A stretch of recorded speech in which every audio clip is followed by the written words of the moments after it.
करके जय जोहर का नारा है,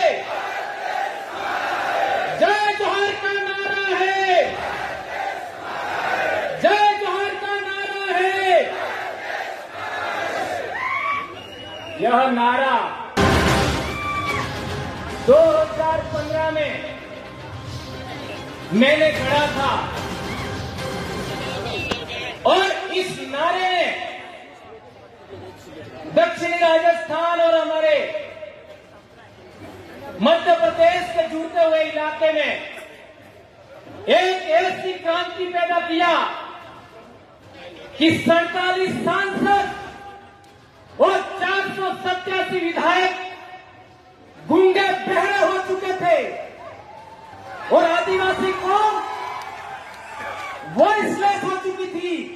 उसका जवाब दिया और आज की तारीख में 5 विधायक और 1 सांसद इस नारे की बदौलत विधानसभा और लोकसभा में गए। आज मैं बहुत खुश हूं, आज मैं बहुत खुश हूं क्योंकि क्या लाजवाब डॉक्टर वसावत सर ने बोला। आपका राजपिपला में 5-6 साल पहले मुझे 2 बातों पर बोलने से रोका गया था कि राजनीति पर नहीं बोलना है और धर्म पर नहीं बोलना है, और मैंने वो ही 2 बातों पर बोला था।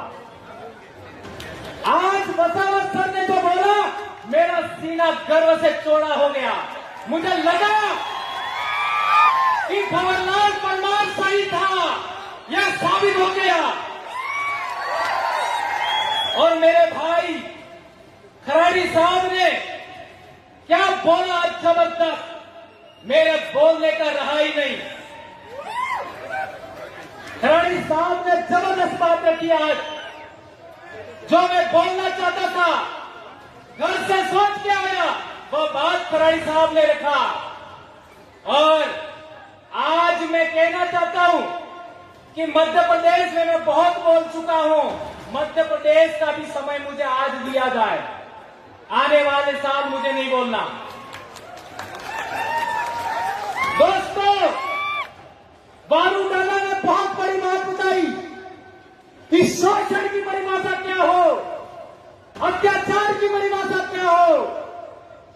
दोस्तों, हम लोगों को वनवासी कहा जा रहा है, यह भी अत्याचार है।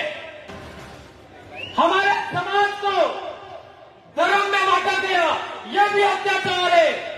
हमारे समाज को पार्टियों में बांटा गया, यह भी अत्याचार है।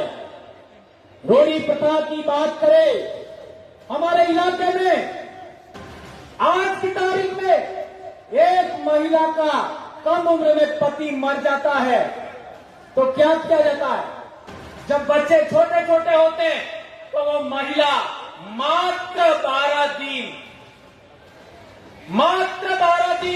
वो महिला ऐसे विधवा होती है। ये रूढ़ी प्रथा है बहुत बड़ी। 12 दिन के बाद उसको पसेड़ी उड़ाई जाती है और वह पुनः सुहागन हो जाती है। ये कितना बड़ा समाज व्यवस्था है। एक महिला के मान सम्मान इज्जत के लिए ये कितनी बड़ी रूढ़ी प्रथा है, उसको भी हमें आगे बढ़ाना होगा दोस्तों। और एक बड़ी बात बताई थी गौरदेव ने कि हम हिंदू भी नहीं है, मुस्लिम नहीं है, ईसाई नहीं है। हमारे लोग कहते हैं कि हम हिंदू नहीं है, लेकिन हिंदू क्यों नहीं है कभी नहीं बताते, कभी नहीं बताते।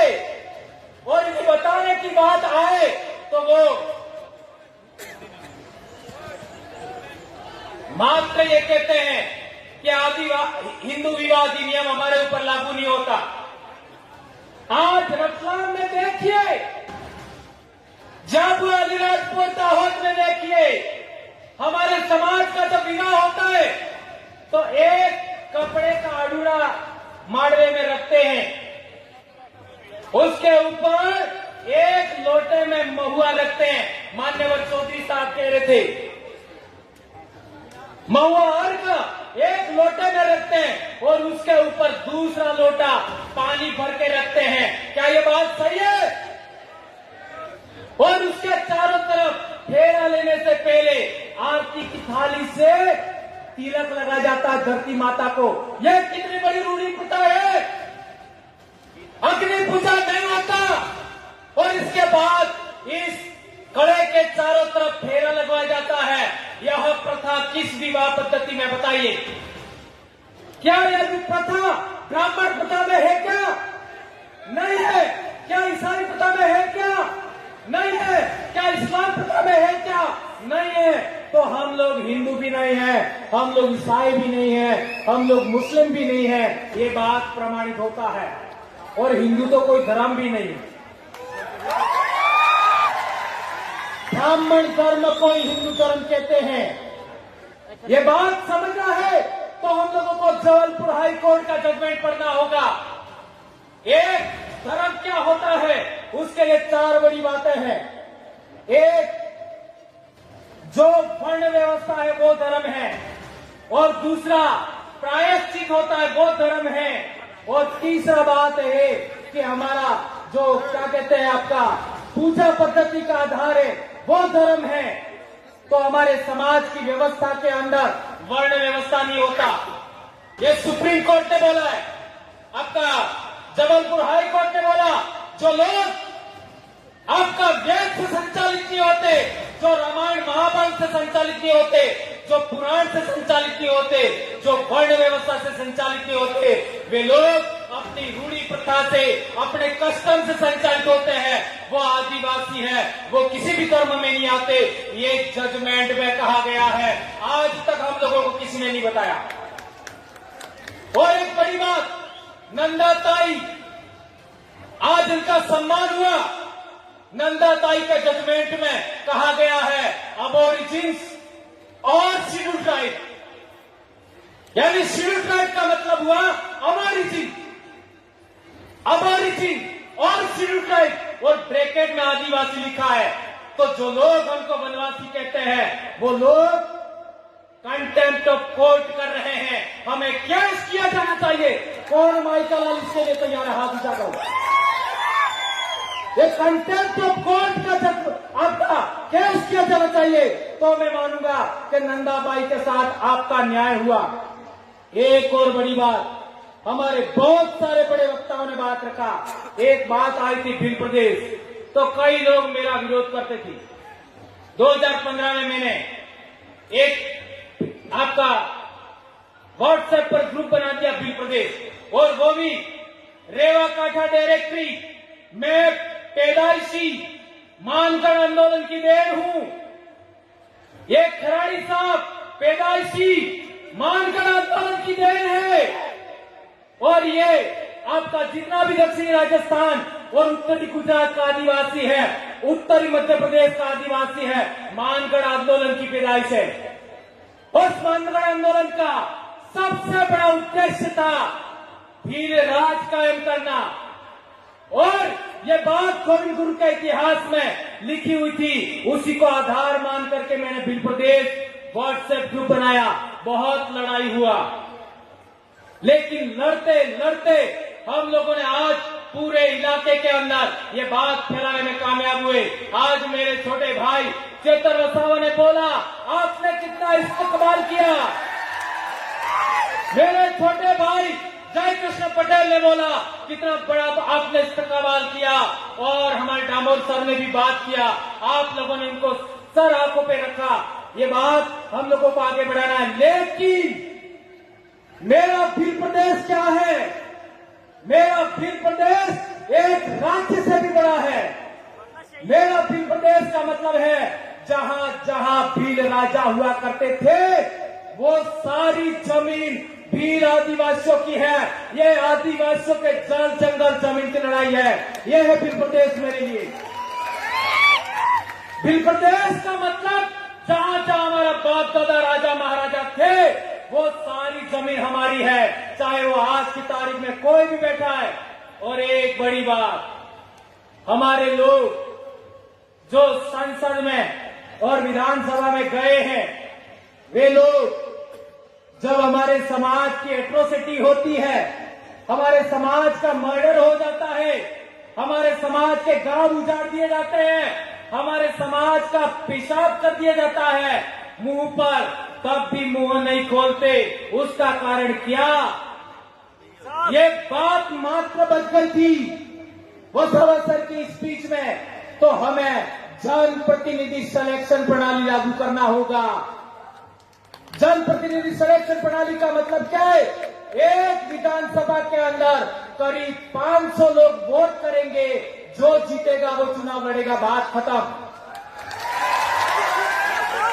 एक लोकसभा में 700 लोग सभी गांवों के वोट करेंगे और जो जीता वो चुनाव लड़ेगा, बात खत्म। यह है जनप्रतिनिधि सिलेक्शन प्रणाली। इसी के आधार पर हमारे लोग आगे बढ़ रहे हैं। और एक बड़ी बात कि ये लोग नहीं बोलते हैं, तो क्यों नहीं बोलते हैं? तो उनका सिलेक्शन उन लोगों ने किया है। इसलिए मैं कहना चाहता हूं, आदिवासी क्षेत्र से कांग्रेस भाजपा बाइकॉट। आदिवासियों की महाराष्ट्र में दूसरी पार्टी बनानी है, बनाओ। मध्य प्रदेश में बनानी है, बनाओ। गुजरात में बनानी है, बनाओ। जितनी बनानी है बना लो, लेकिन आपका कोऑर्डिनेशन करना, अलायंस करना, लेकिन कांग्रेस भाजपा बाइकॉट, खत्म, टाटा बाय बाय। इसी तरीके से आदिवासी एकता कायम करना चाहते हो, रूढ़ी प्रथा बचाना चाहते हो, संस्कृति बचाना चाहते हो, तो तीनों धर्मों को भी बाइकॉट करना होगा। प्रकृति धर्म, आदिवासी धर्म, जो कहना करो, इंडिजिनस धर्म, ट्राइबल रिलीजन 1931 में था, पुनः लागू करो। जो करना करो, जो रायबंदियां करो, लेकिन इनको आउट करना होगा। और ज्यादा नहीं तो इस दिमाग से तो आउट करो। है मान्यवर चौधरी सर कह रहे थे, मेरी बेटी एमबीबीएस कर रही है, मेरा बेटा एमबीबीएस कर रहा है, एक 9th क्लास से बेटा पढ़ रहा है, तीनों के सर्टिफिकेट के अंदर, स्कूल के अंदर आदिवासी लिखवाया मैंने। और मैंने नंदाबाई का रेफरेंस दिखा, वो कोर्ट में का जजमेंट लेके गया, ये आदिवासी लिखा है। और यदि आप नहीं लिखते हो, इस पर साइन करो, मैं आपके ऊपर कोर्ट ऑफ कंटेम्प्ट का केस ठोकूंगा। तो तहसीलदार भी डर गया और ये बात हो गया। एक अंतिम बात, हाँ, हमारे समाज के अंदर किसी का विवाह हो जाता है और किसी कारणवश आदमी महिला को दान क्षेत्र न्यायालय नियम दान एटले अनाज, क्षेत्रों एटले मर्यादा, सम्मान, महिला के साथ सम्मान नहीं करे और पोटली पे करके रोज बदमाशी करे, मारे पीटे, तो हमारे महिला को छेड़ा छूट लेने का हक था। एम आई राइट? और छेड़ा छूट का मतलब तारे मारे मामलों खत्म। तभी बीसी मળી શકે तो मना मरे काल जो कोई। ये बहुत बड़ी बात है दोस्तों। ये हमारी विवाह पद्धति, हमारी पूजा पद्धति, हमारी रूढ़ी प्रथा, कस्टमरी लोग के लिए बहुत बड़ी बात है।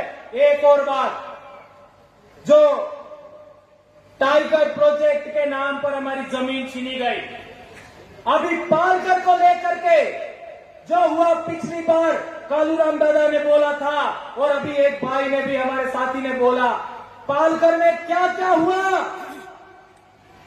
स्टैच्यू ऑफ यूनिटी पर क्या क्या हुआ, आपका केवड़िया में आपका क्या क्या हुआ, हंसदेव में क्या क्या हुआ, मणिपुर में क्या हुआ। हमारे लोगों को गुमान था हमारी राज्यपाल आदिवासी है, हमारे लोगों को गुमान था हमारी राष्ट्रपति आदिवासी है। क्या किया? सिफर। इस पर मेरा विश्वास उठ गया है और मैं लंबे समय से कह रहा हूं, सरकार तेरी नौकरी लेना तो ले ले, मैं कभी चुनाव नहीं लड़ूंगा, लेकिन तुम्हारा बंदोबस्त करके छोड़ूंगा, नहीं छोड़ूंगा। और आदरणीय वसुंधरा सर को भी कहना चाहता हूं, मैं जिंदगी में कभी चुनाव नहीं लड़ूंगा, लेकिन नेता पैदा करके छोड़ूंगा। मैं तेरे बाप की औलाद हूं, मैं मेरी मां की औलाद हूं और बाप की अकेली औलाद हूं मैं। और 2011 से इस बीमारी से पीड़ित हूं, फिर भी नहीं डरा मैं। कितना क्या क्या हुआ मेरे साथ, खराड़ी साहब को पूछ सकते हैं आप लोग। एपीओ किया, निलंबित किया, क्या कर लोगे? लाखों भंवरलाल परमार पैदा हो गए।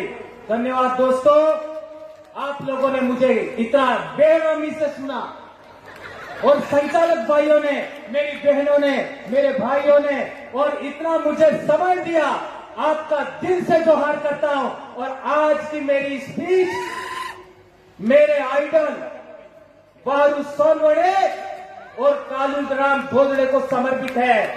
जय जोहार, जय आदिवासी, जय प्रदेश, जय भारत, आबू आदि सुमरे, आबू आराज, आपकी जय।